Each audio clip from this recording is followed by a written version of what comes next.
नमस्कार साथियों, स्वागत है आप सभी का आपके अपने YouTube चैनल BSM पाठशाला में। पिछली वीडियो में हमने देखा कि हमने राजस्थान से संबंधित प्रमुख लोक देवताओं के क्वेश्चन किए। उम्मीद करती हूँ कि पसंद आए होंगे, और नहीं भी आए तो भी वो महत्वपूर्ण है परीक्षा के लिए, तो हमें तो पढ़ने ही पड़ेंगे, याद करने पड़ेंगे, उन्हें समझना पड़ेगा। बात समझने और सुनने की है, क्योंकि अक्सर यही प्रश्न है जो बार बार परीक्षा में रिपीट होते हैं और हम गलत कर जाते हैं, क्योंकि ये कंफ्यूज करने वाले क्वेश्चन हैं। तो इन्हें ध्यान से पढ़ें, सुने, समझें, ताकि गलत ना हो। और एक विशेष बात मैं आपसे कहना चाहूँगी कि जो विद्यार्थी मेरी वीडियो देख रहा है और CET, LDC और ROEO की तैयारी कर रहा है, वह मेरे द्वारा की गई व्याख्या द्वारा मेरे द्वारा कराए गए इन क्वेश्चनों को नोट करे, ताकि वो अपने एग्ज़ाम को अच्छे से कर सके। क्योंकि यही प्रश्न बार बार रिपीट हो रहे हैं, बस इनकी भाषा बदली जा रही है। तो सेकंड ग्रेड वालों के पास तो इतना समय नहीं होगा कि वो ये सब बातें नोट करें, लेकिन उनके पास तो अभी काफ़ी समय है। तो बातें तो बाद में होती रहेंगी। चलो क्वेश्चन करते हैं। आज का हमारा टॉपिक है लोक देवियाँ।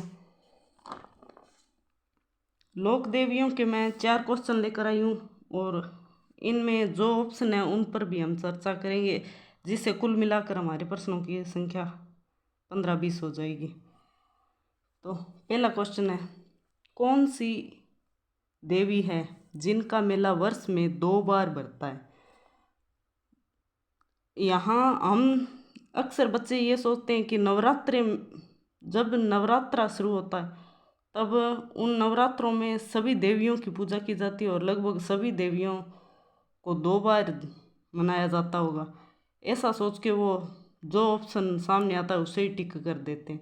ऐसा नहीं करना है, यहाँ गलत हो जाता है, क्योंकि 2 बार मेला सिर्फ 2 ही देवियों के भरते हैं, जो इनमें से आपको देखना है। इसका मैं सही क्वेश्चन बताऊं तो वो होगा सी।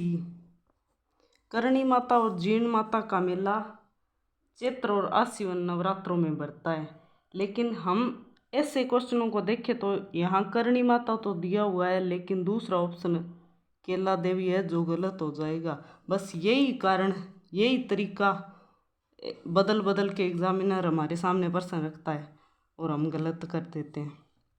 अब दूसरे ऑप्शन में देखें, एक केला माता दे दिया, एक शीतला माता दे दिया, ये तो दोनों ही नहीं है, तो ये तो कट सकते हैं आसानी से। और अब इसमें देखें तो इसमें एक जीण माता दे दिया, एक शीतला माता। जीण माता का 2 बार भरता है अगर किसी विद्यार्थी ने पढ़ा है, लेकिन अगर शीतला माता को नहीं ढंग से पढ़ा तो ऑप्शन गया। बस यही ऐसे ही ध्यान रखना है। मैं ऐसे ही आपके लिए अपना सहयोग देने के लिए मेहनत कर रही हूँ। तो आपका भी एक कर्तव्य बनता है कि आप मेरे चैनल को सब्सक्राइब करो। मैं अब, क्योंकि अब सेकंड ग्रेड के परीक्षा के बहुत कम दिन रहे हैं, तो जैसे भी कोई महत्वपूर्ण क्वेश्चन आएंगे वो छोटी छोटी वीडियो के माध्यम से आपको उपलब्ध कराऊंगी। और आपका मेरा चैनल सब्सक्राइब होगा तो आपके पास जल्दी से जल्दी नोटिफिकेशन पहुंच जाएगा, और आप हो सकता है क्वेश्चन सही कर दे मेरे सहयोग से। चलो दूसरा देखते हैं। जैसलमेर के भाटी शासकों की कुल देवी। यहाँ अब शासकों की कुल देवी पूछा है, जिसमें एक ऑप्शन है केला देवी, दूसरा है सचिया माता, तीसरा है बाण माता, चौथा है स्वांग्या माता। केला देवी की हम बात करें तो केला देवी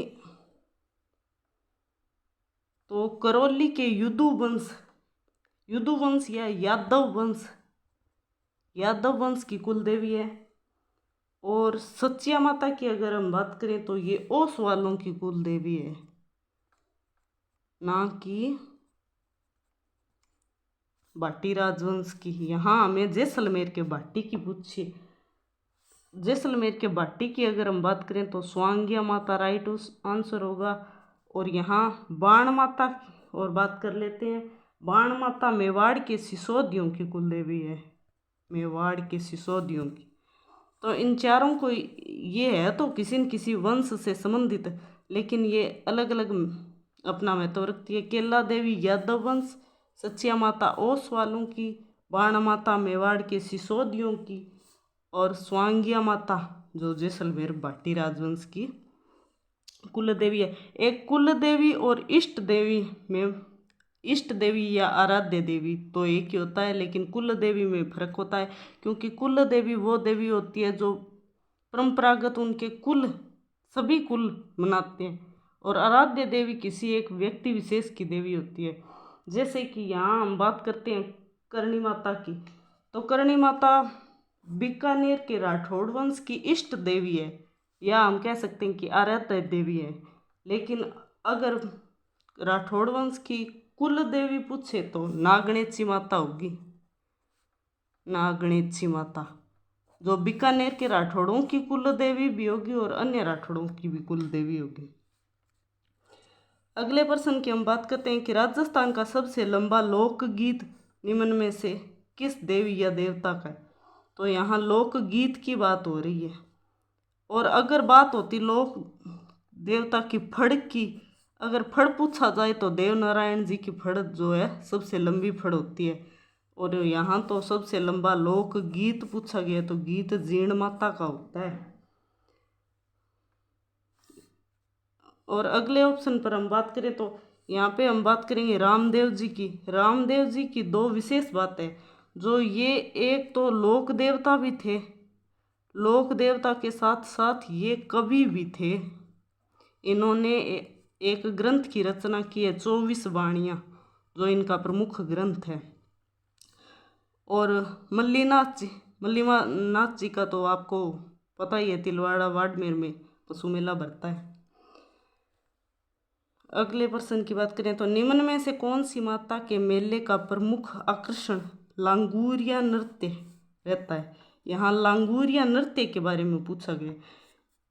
ऑप्शन है ए सुगाली माता, शीतला माता, केला माता, भराड़ी माता। ये चारों ही देवी इम्पोर्टेंट है, क्योंकि इन चारों से ही क्वेश्चन आने की संभावना रहती है। सुगाली माता, सुगाली माता औवा के ठाकुर परिवार की कुल देवी है, जिसे 1857 की क्रांति की देवी भी माना जाता है। यहाँ हम बात करते हैं शीतला माता, तो शीतला माता का मंदिर चाकसू जयपुर में है। यह चेचक की देवी के रूप में प्रसिद्ध है।